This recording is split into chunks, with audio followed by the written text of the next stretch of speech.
Hello, everyone, and welcome to today's Viva Connections and SharePoint Framework bi-weekly sync. My name is Gary Trinder. I'm a cloud developer advocate at Microsoft, and today is the 11th of July. So today, our agenda, so we're going to have, well, actually, we're not going to have the latest update on SharePoint Framework.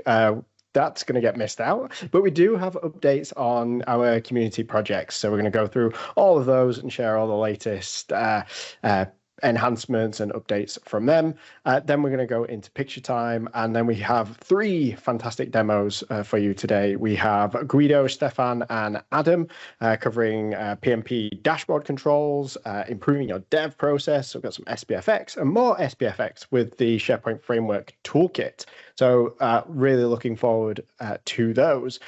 If you are new to this call and you're new to the community, we have tons of resources for you to take a look at, get involved in as well. So we have lots of videos on our YouTube channel. So we have the Microsoft Community Learning YouTube channel, tons of content on there from over the years, constantly being updated with new videos from this call as well, and also the full community call recordings. If you want to get involved in the community as well, maybe you've got questions, you want to ask people, a great place to start is with our LinkedIn group as well. So if you're on LinkedIn, pop along and join that community there, where you'll get all updates in your LinkedIn feed. If you're interested in open source projects, so you're looking for a tool, you've got a task that you need to complete, and you're thinking, maybe someone's done this before, right? Save yourself the time, go and look at these projects. Use them, and if you do use them, contribute as well. So everything is open, it's open source. Everyone is looking for help and support new features. So if you're interested in getting into open source development and projects, then that is also a great place to start. If you're looking for ideas as well, we have lots of samples that have been added into our gallery as well. So whether you're doing SharePoint, Power Automate, maybe you're doing Microsoft Teams development as well, you name it, it's in there. Take a look through the thousands of samples that we have available to get an idea of how things are built and what people have been building as well. And all these resources are available through one link. The main link to remember is aka.ms/community/home. That will take you to the Microsoft 365 and Power Platform community website, and you'll find all of the links to all these different resources on there. Of which we want to introduce the new channel. So there has been a bit of a rename. So the community has moved away from the Microsoft 365 and Power Platform community and is now the Microsoft Community Learning as well. So again, lots of video content in there, super useful. Take a look. Definitely subscribe as well, and you'll get the latest updates, get the notifications when new videos arrive. So this is not the only community call as well. We have other community calls that are running. We do have a weekly Tuesday call at the moment. It's on a break. So this is the Microsoft 365 Power Platform call, which has Microsoft speakers. We're back, though, on the 3rd of August, but we do have plenty of calls. So we've got Power Platform, Office admin calls that run monthly, and we've also got this call that runs bi-weekly, and another Microsoft 365 and Power Platform community call that happens bi-weekly. So that will be next week. If you want to get the invites, put them in your calendar, best place to go is aka.ms/community/calls as well. And if you go to the aka.ms/community/meetup as well, you'll find all the social accounts as well, which we publish. So when there's new videos that are available, the recordings, we'll also publish them on social media so that you can keep up to date that way. So again, like I just mentioned, we don't have the Tuesday call. We are on a break at the moment. So we'll be back on the 3rd of September. If you're interested in actually presenting on these calls as well, we're always looking for new people to come in and show what they've been doing. So maybe you've been working on a project and you think, oh, this is a really cool thing that I'd like to share with people, and you can come on the call. The best way to let us know is to use the form, so aka.ms/community/request/demo. Fill in the form and we'll be able to find you a spot on one of these calls. David, over to you. Yes, sir. Thank you, Gary. So, friends, sharing is caring. You may be seeing people doing demos and showing off cool stuff, and you may be thinking, well, I've got cool stuff, and I want to contribute. How do I do that? Well, Sharing is Caring is a program here to provide that hands-on guidance. What does that mean? It means that we're going to join live Teams calls together and learn how to do stuff. So, for example, if you've got a sample that you've created, or maybe, I don't know, list formatting, a definition, or perhaps a prompt for Copilot that you'd like to submit, we can help you do that via GitHub. And how do you use that hub of Gits? Well, that's what we're going to show you and work together through. So look for a new date coming up. We just had one a couple weeks ago. We're setting up another schedule now soon. These are live, hands-on. They are safe space, which means we do not record them. So you're safe to ask any and all questions without the fear of it going and getting recorded, thinking that everybody should know it. But don't worry, we're all here to learn together. It's a great time to collaborate and meet with other members of the community. And 100% free. So aka.ms/sharingiscaring will give you access to all of that. And then as we move on to the next slide, we want to recognize you for the work that you're doing. And this is still alive and well, and we are coming up with new badges like the sample, a summer of samples. We've got a Promptober that we're working on that'll come up. Of course, Hacktoberfest will be coming up. We're already, halfway through almost July. So before you know it, we'll be into fall. We'll have our season of getting coming up and all those things. So if you haven't gotten opted in, it's absolutely free. We cover the cost through Credly. These are officially and accredited badges. ak.ms/community/recognition will give you the opportunity to do that. And then we'll track all the work you're doing across all the wonderful GitHubs that you learned all about in Sharing is Caring. So get logged in, get opted in. Gary, back to you. Fantastic. Thank you very much, David. Oh, I forgot the spinning contributor badge. There we go. Okay, let's take a look through our open source projects. First up, we have a new project. So this is Copilot prompts. So if you're using Copilot, you want to look for prompts that other people are using, that they've shared. This is a great place for you to find them. So we're definitely looking for people to contribute prompts as well, just like Nandeep as well. So he contributed a prompt, which is our prompt of the week. And this helps him, basically work out what he needs to do from his emails and Teams conversations. So fantastic. Thank you very much, Nandeep. If you do have something like this, please pop along to the library, aka.ms/pmp-prompt-library, and submit your prompt. Over to Julie. Yes, so I have two slides today. I feel very special. The first slide is around Microsoft 365 Learning Pathways. Guess what, people? There's a version 5 in beta, and we're pretty excited about it. It's a technical update. So SharePoint Framework's been updated, PMP.js has been updated, and we did a full UI refresh using the H2O library. So that means there was a lot of accessibility updates, and things really got cleaned up. We did add a feature about search box visibility per a request that we had.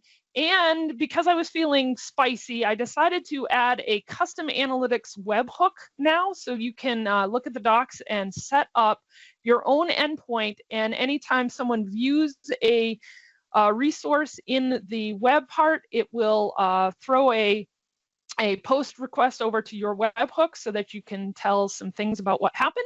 And we did a few little bug fixes. So it's in beta right now. So if you go to that URL that's on the screen there, you can check it out, download the beta, test it out, see how it's working for you, provide us with any feedback, and we can get those any issues that we might have missed updated. And so that is what we've got going on with Learning Pathways. Gary, if you can move on to PMP.js. We had a 4.2.0 release on June 17th. So that was just a package release, documentation updates, etc. So not a lot going on, but in the next week, we will have a 4.3.0 release. So keep an eye out, that'll be coming, and it'll probably have a couple of updates from the community in it. We're excited about some community contributions that we've had recently. Again, with version 3 support, we're only doing major bug fix releases to version 3 if necessary. Otherwise, please use V4. The V3 to V4 move isn't that significant. There's no massive change like from V2 to V3, so you should be able to update no problem. If you are having issues with upgrading, please let us know about those. There might be something we can do about it if If not, well, we can maybe give you a different direction. And as always, V4 nightly builds are out there. If you want to test any PRs that have been merged recently, they will be on those nightly builds. Follow us on LinkedIn, the Microsoft 365 platform community, PMP. That's where we post all our updates. And with that, I will hand it back to the rest of the team. Thanks, Gary. Thanks, Julie. Okay, moving on. CLI for Microsoft 365 has a new release. This is version 7.10.0. So commands for Microsoft Entra ID, SharePoint Online, and Microsoft Teams as well. So this is the new stable release. We've actually started work on version 8 as well. So this is where we start to make breaking changes. So we're going to be working on this, and we will release a version 8 beta that you can try out. So that will help you move from version 7 to version 8.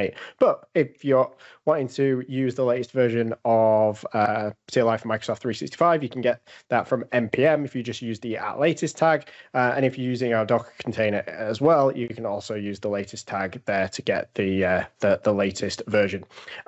All the information about the updates in this release, so bug fixes as well, some minor changes, they're all available in the release notes. If you go to aka.ms/CLI-M365/notes, you'll see all the information in there. If you are interested in CLI for Microsoft 365, you've got questions, maybe how to use it, what's available, best place to ask those questions is on our Discord server.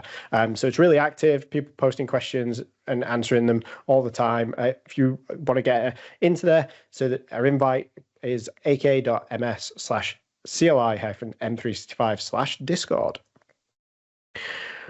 We've had a new release of DevProxy as well. So DevProxy is the tool that's going to help you simulate API errors, behaviors, mock responses, without actually changing a line of code. So we had a 0.19 release. We've just put out a 0.19.1 release. There was a few bug fixes to go in with that. But we have lots of new features, improvements around minimal permissions with graph, custom APIs, simulating OpenAI as well, using local LLMs, tons of improvements. And we just actually released, which you can't quite see at the bottom of the screen because it's cut off, is a new version of the DevProxy Toolkit. So this is our VS Code extension, which makes it really easy for you to create configuration files. So we've just released the 0.6 release, and that was out there today. Okay, moving on to reasonable SPFx controls. Alex. Yep. Thank you. So the most important change here is that we released React Property Controls 3.17.1. It addresses issues with the SPFx 1.19, or to be more specific, with the Webpack 5. The problem was if you import some components from the library, you'll get Webpack error. So this was fixed. It seems like the same error exists in React controls if you use PNPM, but not NPM. So we are still working on it, and hopefully we'll have some updates next week. And as always, feel free to contribute, to create pull requests, to submit issues. And thank you very much. Back to you, Gary. Thank you, Alex. Moving on, Adam. Yeah, so hi everybody, SharePoint Framework Toolkit is a VS Code extension that will boost your productivity and development when you're doing any kind of SharePoint Framework solution project, whatever. So be sure to give it a try if you're doing any kind of SPFx things. And we just had a new minor release, 3.3.3, and we'll have a new, so it's a pre-release, sorry, 3.3.3, and we'll have a new minor release probably over the weekend. And in this release, we had two awesome things added by our contributors. So one was the first one was done by Saurabh Tripathi. Thanks, thank you very much for contributing and helping us create the best SPFx tooling in the world. And he added awesome improvements in the our walkthrough, getting that basically gives you more details and explanation about creating new SPFx projects. And we also had a new contribution from Lucas Castro, which was his first time contributing to our repository. So you rock, man, and really awesome. And he added really cool improvements in the sample gallery and fixes around that. So be sure to give it a try. And if you want to help us as well, we have at least as of now 7 good first issues you can just take on, and then don't require you to have any kind of VS Code extensibility skills or experience. You can kick off with really simple things to help us improve this tooling and create the best SPFx tooling in the world. And be sure to give it a try. And happy coding, everybody. Back to you, Gary. Thank you, Adam. Moving on, PMP Modern Search. Yes, we have a new version 4.12.2 has been released, and it looks like there's some translations in there as well, as we now have it in Italian. Yeah, Casper's not here to give his update, but if you want to have a look, PMP Modern Search, fantastic tool to build modern search experience with these, flexible, awesome web parts. Go take a look, aka.ms/PMP-search. Hugo. Yes, and playing the part of Hugo will be David today, and no one can tell the difference anyways because we're practically the same person. Yes, the web part and extensions repos are open for contributions, everybody, so please get on that. We would love to see some more. Hugo is busy dealing with some of those GitHub pull requests, but we do and would love to see more, so please definitely get those samples in there. You can also update samples and work with others, but other than that, let's move it on over to Aces. And to Anoop. Yes, yeah. So ACES, unfortunately, we do not have any new samples this week, but just to give you an overview on ACES, so if you have Viva Connections in your organization and it is enabled, then it can be personalized and extended. One way of doing that is through ACES or adaptive card extensions. So these ACES, what they do is they enable users to view the information quickly at a glance or interact with them in the cards. As you can see on the slides over there, we've got some ACES showing information from different systems. So these systems can be, LOV systems from your organizations like annual leave or expenses system, or any other external sources like the stock price ACE, which you can see at the bottom of the screen there. So Microsoft provides some of these ACES out of the box. We can create our own custom ACES using SPFx. One place to do that is the SPFx ACES repository. The link for that is aka.ms/SPFx-ACES.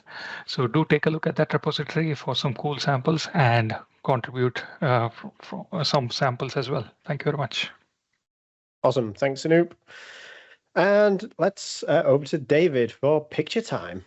Yes. So if you would like to turn on those fantastic faces in your camera, let's get the together mode going. All right. Let's do this one, and let's share screen so that we can see everybody. Excellent. Okay, looking good. We'll give a couple more minutes, or I should say seconds, because we are running a little behind schedule. If you'd like to turn your camera on, see Guido there.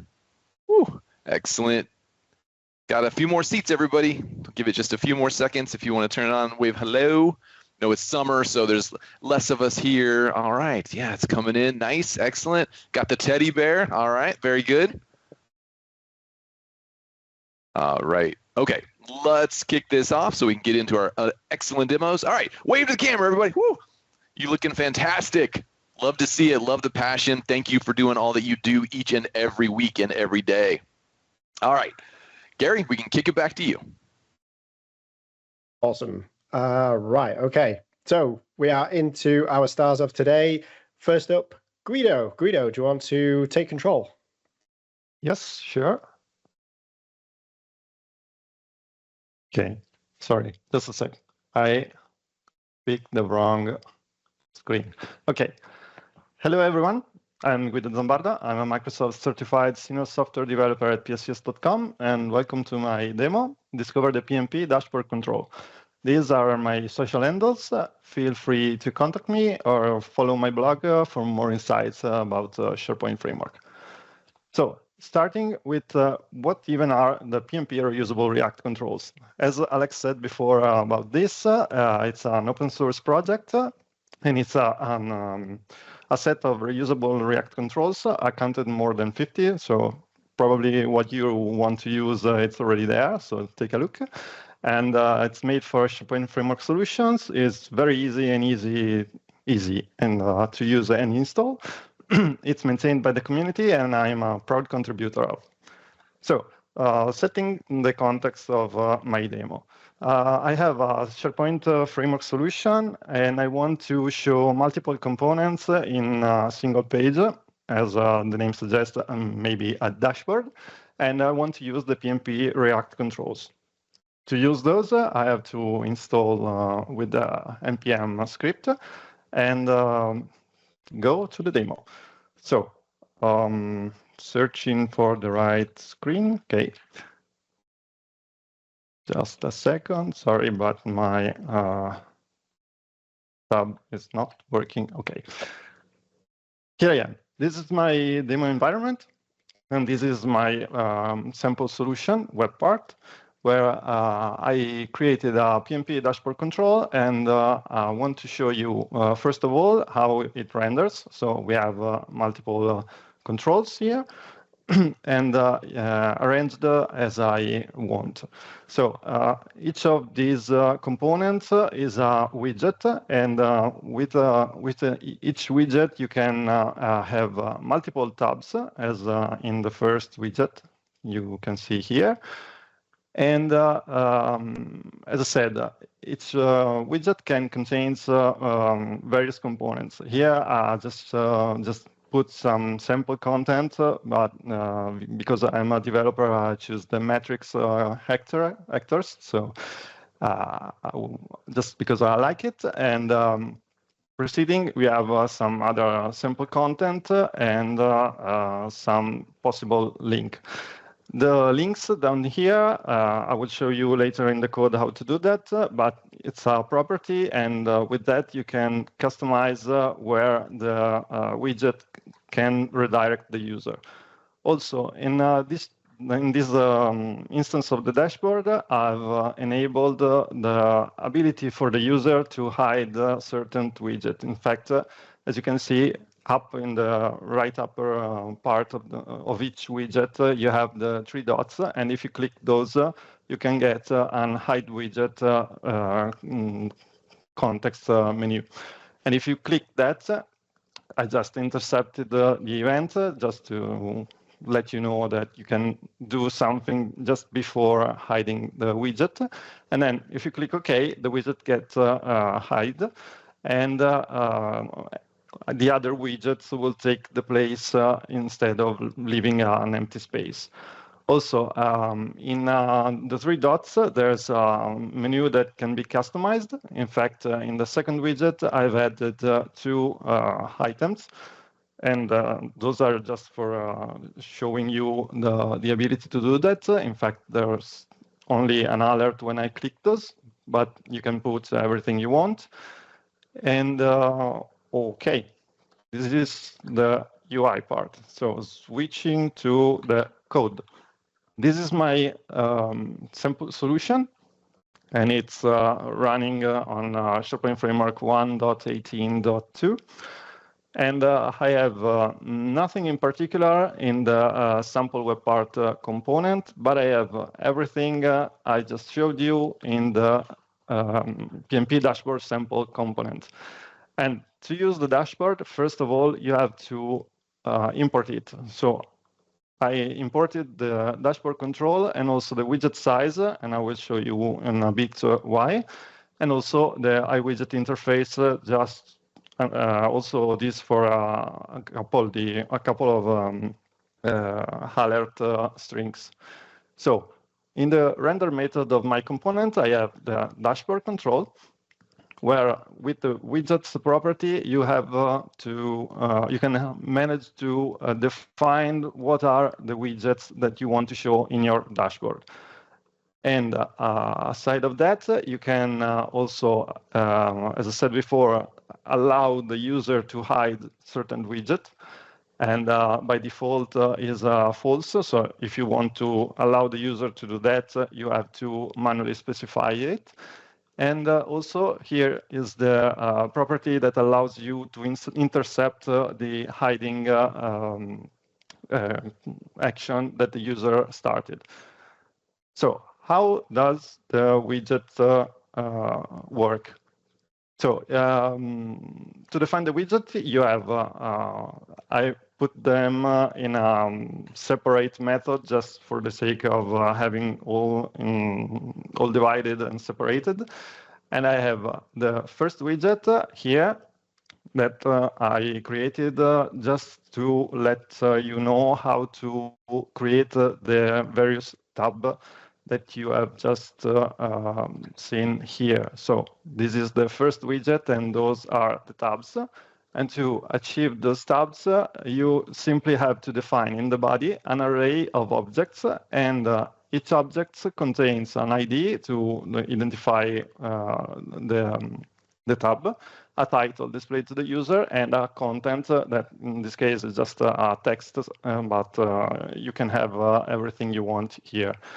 And also, as I said before, I imported the widget size enumerator because I can define the size of each widget by setting the size property. And there are many possibilities in this, and I will show you just now, because the second widget, for example, is a double size widget. And this one is the widget with with the context menu and the custom actions. To have the custom actions, you have to define here an array, and each custom action that you want to define is an object, and in those objects you have the usual ID title. And also, you can specify a custom icon and then the on-click event that you want to intercept when the user clicks.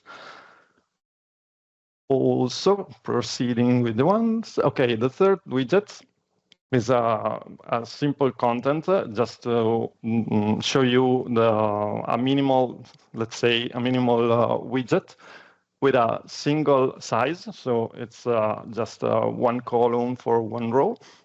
And then here you can define the link in the bottom part of the widget. To define the link, it's just an object with an href property, and then there you can put whatever you want to redirect the user to. And then another widget size that I think it's pretty nice, it's the box type and box size. And this size, it's 2 rows by 2 columns, and it's, for the sake of knowing it, the fourth widget here. So you can see how much space it takes. And then the other widgets are just simple single widgets with a sample content. So it's like the third widget I showed you before. So with that, to wrap up, the dashboard control is a very useful control. It's ready to go, and it's very simple to use. It's also customizable, and if you see some lack of functionality, you can do it, you can add it, because it's a community, it's an open source, so feel free to add whatever you need. And here are some references. So the first one is my sample, if you want to check this out. And the second one is the PnP reusable React controls GitHub repo. And finally, there's also PnP reusable property pane controls, which is pretty useful and allows you to have more ready-to-go controls to put in the web part control pane. So thank you. This is all. And back to you, Gary. Fantastic. Thank you very much, Guido. Dashboards always really useful, always building them. So yeah, sure, people are going to get amazing use out of you sharing that. So thank you for coming on the call today and doing that. Thank you. Okay, next to Stefan, who's going to show how to improve your dev process with hot reloading for your SPFx customizations. Stefan. Hello. Yeah. How to improve the dev process with hot reloading in your SPFx solution. So we are all aware of this. So it starts the subtask, loading, reloading, and then it does nothing. And therefore, this is the PnP SPFx live reloader actually addresses this issue for all the SPFx customizations. So PnP live reloader helps you to focus on your code and no more manual refresh of your browser window, because this is you shouldn't be worrying about when the build chain is ready. You just see immediately when this when the browser is done and can load your updated source code. So to show you how this looks like is, first of all, you have to create, or it's recommended to create, an app catalog in your site collection, which you can do always, and then put the SPFx live reloader, which is just a regular SPFx solution, in here, and then install it on the page. And then what you will see at the bottom is here this live reloader bar. It currently says here that the workbench is not connected. It says it's not available, and it's all disconnected. So what this actually does is, when I do a gulp serve here in my solution that you see on top of it, serve, then it starts up, and when I refresh then my window, you see here that the workbench is available, right? This is just a simple web part. No, what I can do here is I can edit this page, say, okay, I want to have just a web part. Yeah. The problem is here, I've not been connected to my local workbench. So what you have down here is you can click this button. You also see it also when you start an npm SPFx solution with the question mark. You have to add this to your browser window, and then you say what you can do here directly is I can connect directly into debug mode, and then it refreshes the pages. And now when I do the edit and add the web part, it's just a web part, it automatically is in here. And then I can publish the page, then I have it on the page. Yeah, I don't want to share this one. What you also see here, so you see here that these blocks are connected together. So I'm now connected to my local workbench. I also can say here, I want to connect to my workbench. So whenever I go in here, let's scroll to the very bottom, I have the CSS in here and say background color lime, and save the document there, the CSS, then it automatically refreshes the browser. I can do this with anything. So let's say I want to have yellow in here. Also, again, I don't have to refresh my browser. It automatically does that. In some situations, you might don't want to do this. Then you can easily disconnect here and say, okay, pink, and the browser stops refreshing automatically. When you're done with a lot of changes or something like that, then you can directly connect with this again. So you can also disconnect directly from the debug mode, then you're back in the regular mode, and which doesn't show the web part at all on the page. So now we have this pink one here. So how this is built is basically we have application customizer here, which does a lot of stuff, but the heart of it is directly in the live reloader bar. So what I do is every SharePoint has a port which is on localhost 35729/livereloader.js, which is actually a WebSocket where you can connect to. So what this does, when I toggle the connect button on, it says connect live reloader. Then it connects with the WebSocket connections and listen to the messages. When this message is sent out and I have the connected switch on, then it automatically tells the browser, hey, do something and refresh the browser window. That's the heart of it. Whenever you run the workbench, locally, you simply have this WebSocket connection, but you don't have any possibility to connect to it except when you have the PnP SPFx live reloader in there. And this comes more from an idea. I did the first prototype for 4 years ago, and then a PnP colleague asked me during a session, hey, how you are able to present that fast when your code changes and said, yeah, I have a live reload in there, and now I built it and brought it to try to bring it to a broad audience via the PMP solutions. What we have in there is no React in here, so we do a lot of I do a lot of classical HTML in here. For example, if you take a look here at, where do I have it? Let's say I have the icon buttons that you saw at the bottom. I have here document parser, so I parse my HTML and then can create an icon button attached to the icon button and pass some variables in, and then append directly to the parent element.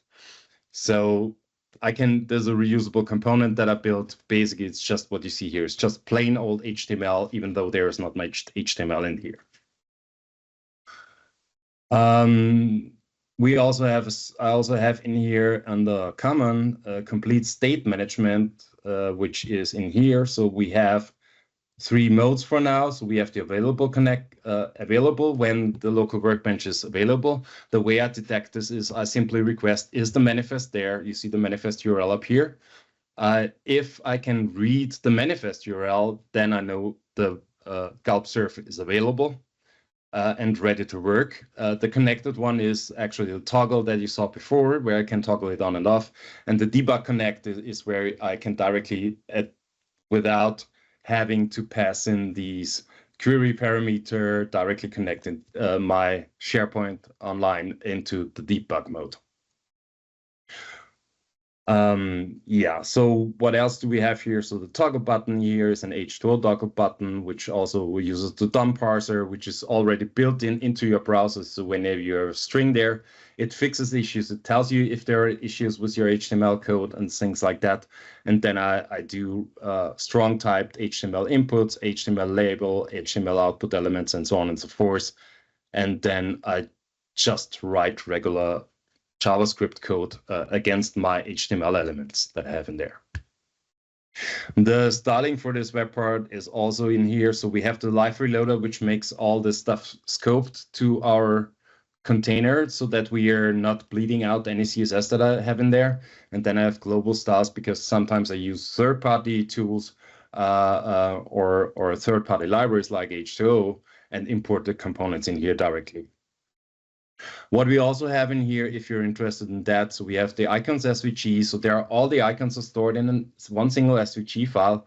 And we also have here in here an icon service, which is here, which basically does, this is the template SVG that we use. Then when the icon are loaded, then it simply extract all the symbols that we have in there. And when I want to get an SVG, so I pass in directly the string, what is the title of the SVG, and I also can pass on an additional title to it. This is how the complete live reloader is built, and so on. Yeah. So, I mean, this JavaScript here, the CSS code here was pretty easy to do, but you also can say when you do here, for example, a TypeScript one, then you can say, okay, I want to add here a simple hello world. I'm still connected with everything. And I have now my hello world in there. So this is a pretty nice tool for you to use. So you don't have to, when you install this in a development environment, then you don't have to worry about, is my browser refreshed? Because this is what the PMP Live Reloader already does for you.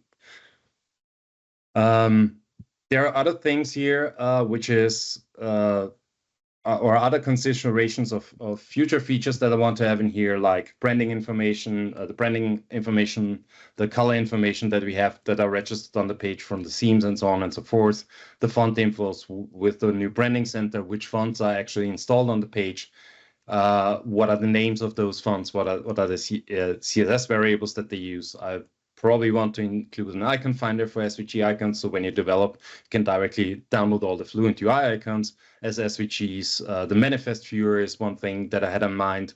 So you can directly view your local manifest file in the browser, performance counters on reload and things like that. And whatever you think is missing in that, it's up to you. Please make recommendations. For that, you will find all this presentation here. I have some links for you, which is the link to the repo. And here are some basic information about WebSocket. Let's fix this typo. WebSocket, H2, what it is, create site collection, app catalog, and make live reloader. There's a really old blog post, like I said, from 4 years ago that I did, and shows and explains how this is possible in SharePoint Online.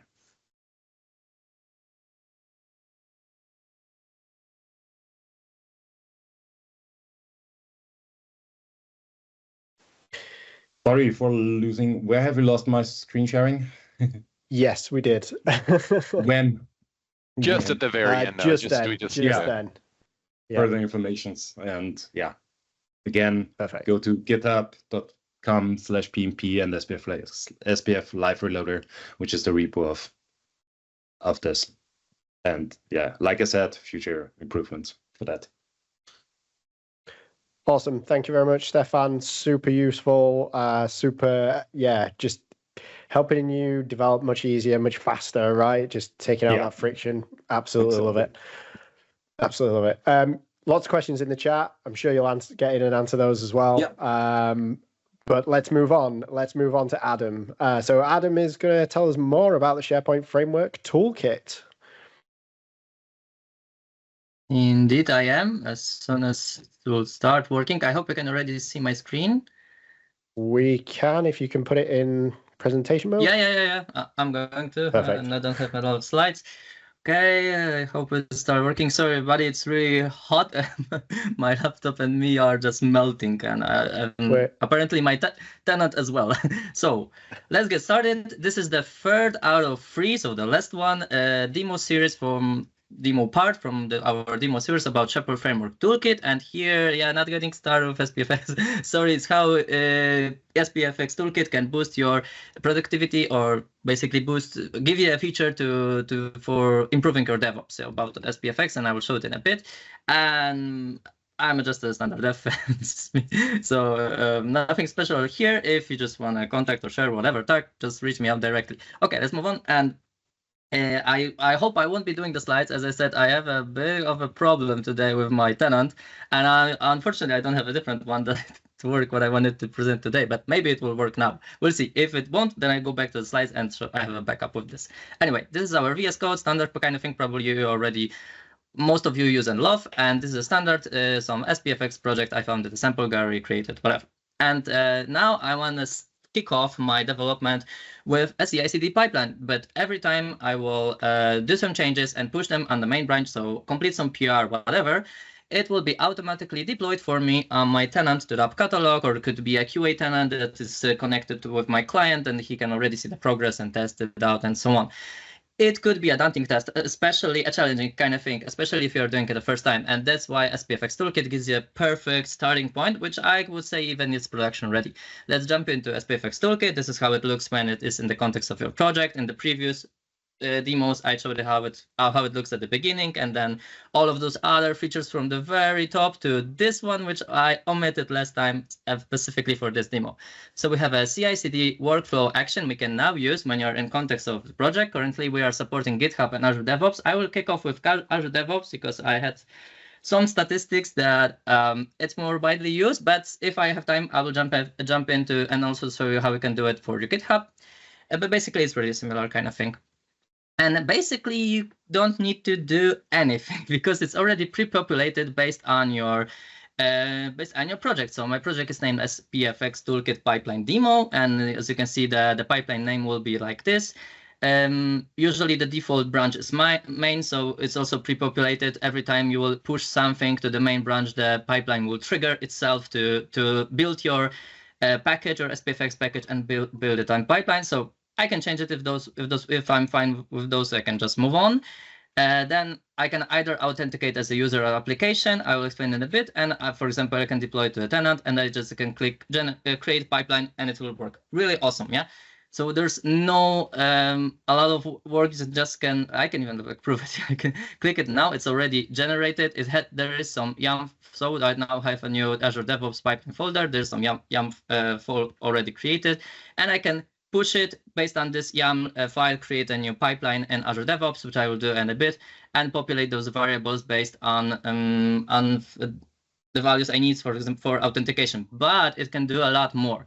So in the authentication section, we can either pick that we will be authenticating in our flow as a user, which is really, and it's written here, that's kind of devy kind of thing. So it's like for your really dev purposes, and it won't work if your user that you will be using in your pipeline to authenticate has MFA turned on. So it's a really test kind of thing. And if you want to be more production ready, and this is default setting, you should be using the application authentication mode. So basically, in your pipeline, you will be logging from Azure DevOps to your tenant using a certificate generated based on an app registration added to your tenant already. And it can seem, especially if you're doing it the first time, a bit complex kind of thing. That's why SPFx Toolkit, and I hope it will work, can do all of these things for you. Yeah, so if let's say I don't know how it works. I want you to generate this certificate for me and create this app registration for me. And let's say I will create some really hard to find password like I love Lego. And since I already have this kind of app, I will just tweak the name, and I also want my package to be deployed on a site level app catalog, not a tenant level app catalog. And SPFx Toolkit is already connected to my tenant, understands and lists out even all of my app catalogs. I can pick which one I am specifically interested in. I don't need to type it. Okay, let's see if it works. I hope, fingers crossed. If not, maybe I will try. But basically now it's taking a bit longer time because under the hood, SPFx Toolkit is connecting to your tenant. Okay, it worked. And it created on your Azure AD, Entra ID, sorry, still really connected to the old name, your Entra ID, an app registration for you along with all the settings and the certificate added. So you can just use it in your pipeline. Really awesome. And as you can see here, we have instructions. So it doesn't create this pipeline for you in Azure DevOps. We don't integrate like this in Azure DevOps yet, at least now. But you can see this guideline is basically 3 steps, what you need to do to have this up and running, and all of the variables you need to populate. And since it created this app registry for you, you even have the values, so like the Entra app ID, tenant ID, and the certificate based F64 encoded value, or you can use the file. I'll show in a bit. I will show many things in a bit. Just copy paste and use it. Okay, but we'll come back to it later, and basically we can just follow along those instructions, or I will just show them for you. So as I said, in the Git changes, we will see that only this YAML pipeline was created in our SPFx project. I will show it's here. Actually, it's created something a bit more. It created those certificates in a temp folder, but temp folder are usually Git ignored, so there will be never committed to a repo, and they shouldn't be, because this is actually the certificate that was used to set up the authentication for your app registry and to generate the base and encoded value. And okay, let's move on with this. So let's show a bit magic. Okay, so let's commit this a bit, push it to our Azure DevOps repo. Just give me a sec, let it think. So yeah, it will be ask me for my top secret password. This is not something probably you will be doing, or me not. It's just I'm signing in my comments that it's proving that it's me. Anyway, doesn't matter. Okay, now it will be deployed in a bit to my Azure DevOps repo. So I'll jump there. I hope my Olive Fresh, I will see in a new folder here, the Azure DevOps pipeline folder, as soon as it will push.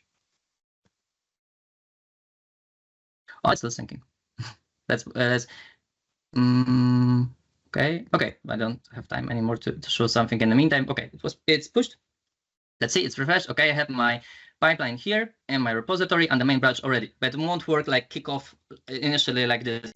GitHub works like this, but Azure DevOps requires a bit more love. So we need to go to the pipeline section and create a new pipeline based on our YAML flow. It's really easy, and it's not something you have to know. It's something SPFx tells you how to do it step by step. Go to Azure DevOps pipeline page, click on the new pipeline, select Azure Git, okay, and so on and so forth. I'll do it.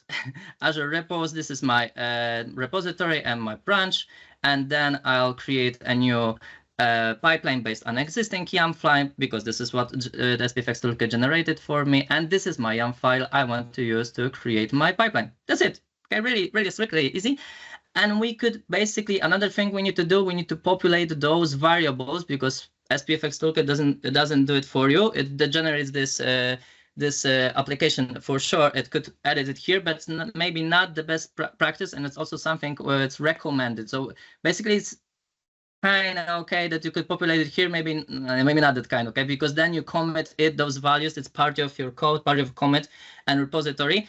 In GitHub, natively we leverage the secrets and secrets placeholder. In Azure DevOps, what you can do, but you don't have to do, that's why we create your YAML flow like this, is leveraging the libraries. Okay, so that's what I will do. I will just save my pipeline. I won't run it already, and actually I need to edit it. And another thing what we could do to add this really be like production ready kind of thing, we can leverage an additional feature that you maybe are already familiar with in Azure DevOps, is variable groups. We can create a new variable group called demo. And here I need to create those same variables that I'm expecting in my YAML flow to be used. So the base code and the certificate base encoded value, and I can get this from here. So this is what the SPFx toolkit already generated for me. So it generated the certificate and this value for me and created this uprec. So I can just copy paste. Awesome. The next value also, I can either use the base encode or the file ID. I will be using the file that was also the thing that was generated in the temp, but today I'll be using the string. I need to provide a password. So for example, here, if we would need to write the password, it's just a string. Everyone, you will see my I love Lego password, but here I can make this value secret. And now you won't know my I love Lego password. I hope I won't mistype it, and this pipeline will fail. That's okay. Not now, maybe next time I'll save it. Okay, the Entra app ID, very awesome. Just bear with me a bit. I'll just copy those. I hope quite quick. Another ID. Okay, and the last value we'll need to do are, okay, a couple of values. SharePoint base URL, and I'll provide the value in a bit. Package name. So this is the name of our package. If we would build this project locally, it's the same name. And the app catalog, this is already pre-populated for us in the flow. So this is the site level app catalog I selected in the toolkit to be generated, and from here I will take my my SharePoint base URL. Okay, really awesome. Safe. It's really recommended to use libraries for where you're using variables. Mainly, for example, you can encrypt your password, but you can also leverage here Azure Key Vault, or you can specify security permissions for a specific group that some specific developers or admins, whatever, can only change those variables, and those that can modify the code, for example, may not. And now we need to just say to our pipeline that, okay, I won't be using the name variable by variable, but I want to leverage a group. And if I'm not mistaken, I named it demo. Okay, I hope it will work, and let's validate and just run it. It will take a bit for it to kick off and deploy. I hope it will work. We'll see. If not, then I will just explain it why it didn't work, right? Okay, let's give it time. So now it will, okay, yeah. I need to give it permission because it's the first run of our flow, and I think it will be actually a second run. I will cancel the first one because it's done on every push. So I pushed my changes to main. That's why we have the first one, and then I run it manually. That's why we have the second one. But okay, it's scanned. But basically it's working, and it's doing the npm install. So it will take about like 3 minutes. And in the meantime, I will explain what SPFx toolkit done here. So because it done a lot of magic. First of all, it created this uprec, which I mentioned many times, and you see this link directly here. So if I will click here, we'll go to my tenant directly to my Entra ID to this app created for me. This is really awesome. You don't have to do it manually. You don't even have to understand how to do it. Maybe it's not something probably you will have permission on a production tenant to do, but for your QA testing or dev, for sure, if you're an admin. So this gives you a huge shortcut not to go here or request or open up some ticket, whatever, to do it. Someone do it for you, or you can do it manually, but SPFx Toolkit does it and created this this app for me. As I said, generated the certificate. Those were those files that you could see here in the temp folder that are not committed. Basically, if I'm willing to use the string, I can just remove those if I'm not interested in them. And the certificate is already added as part of my app registration certificate secrets part.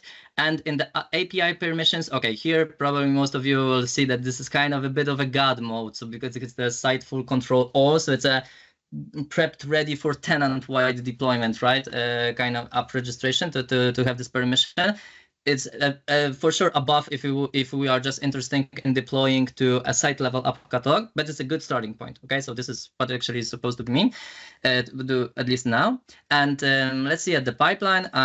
You don't have to be that familiar with YAML. You don't even have to understand YAML to have a pipeline and start your DevOps journey with SPFx Toolkit. Of course, you may, and I will explain a bit. I might be zoom a bit. So this is my name. As I said, it will be triggered every time I do any kind of push commit on the main branch. These were the variables for changes. It will be built and deployed using in Ubuntu. Really slick, really easy.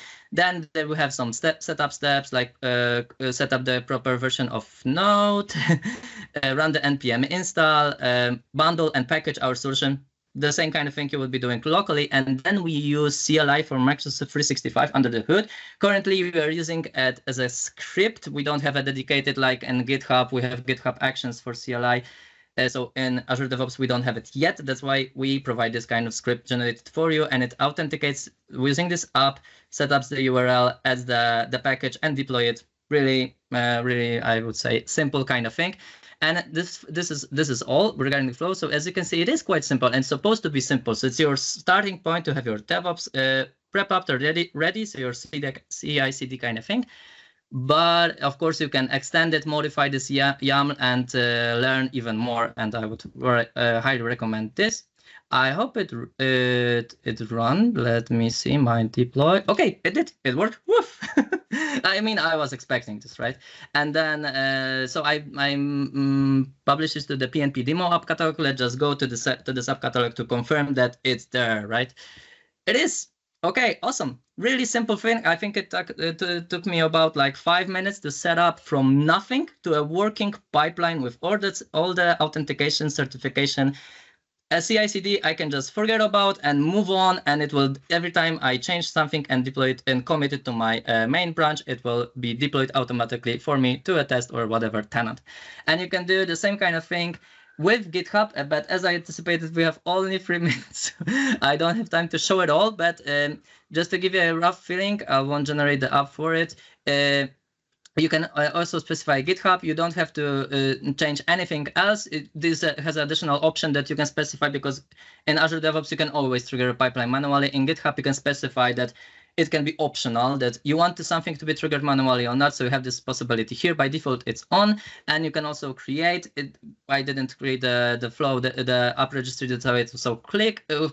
And now, as you can see, it's generated a new workflow in GitHub kind of word, in a GitHub folder. So in Azure DevOps, we call them pipelines. In GitHub, we call them workflows.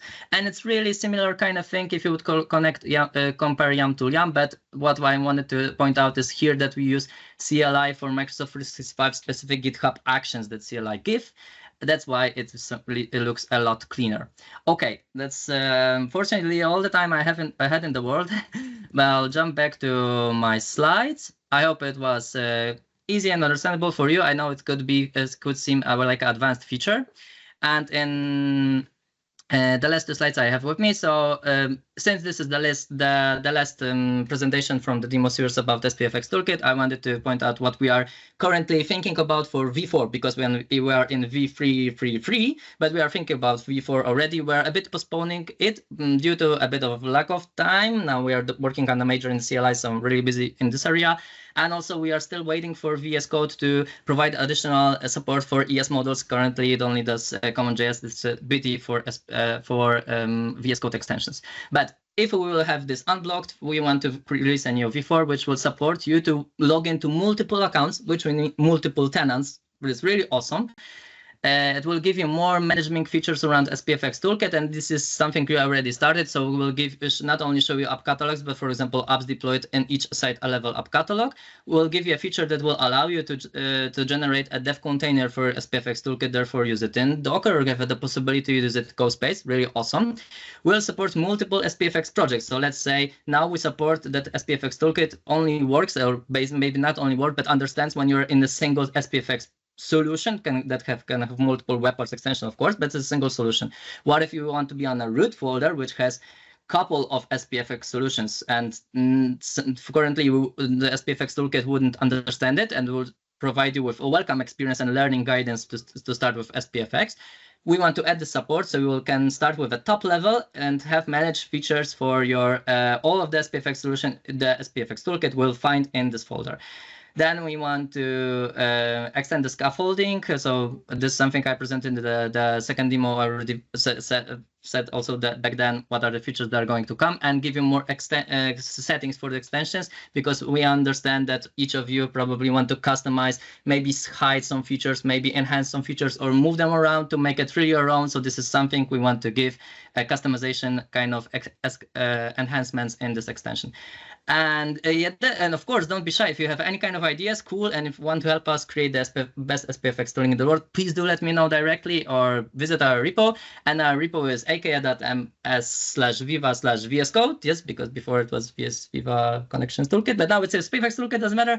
And join our Discord community. And thank you very much for being with me on those free demos and getting to know how SPFx Toolkit can rock your SPFx solutions. Okay, Gary, back to you. Awesome, Adam. Oh, it's a fantastic demo. Absolutely brilliant. Thank you for sharing that with us. We are running a little bit of time, so I'm going to quickly wrap up. So if you have any feedback about these calls, things that we can do better, please tell us about it. aka.ms/community/calls/feedback. Fill out the form, and we will take your opinions on board. If you want to chat with people in the community, best place to do that is through the official Discord server. aka.ms/community/discord. Everything that you've seen here, the blogs, the videos, all the resources, all in there, and get your answers to your questions as well. Just want to say thank you to our speakers, to Guido, to Stefan, to Adam. So the recording will be available in 24 hours on the Microsoft Community Learning YouTube channel. So if you haven't subscribed, go along to that, subscribe, hit the button, and you'll get the notification. We'll also promote this on the Twitter accounts, or the X accounts, Microsoft 365 Dev and M365 PNP. The next Viva Connections and SharePoint Framework call will be July the 25th, and the next Microsoft 365 and Power Platform call will be on July the 18th. Again, aka.ms/community/calls for all the information, invites, and thank you very much, everyone. We've run a little bit of time, but awesome demos. Thank you for being with us, and have a good day.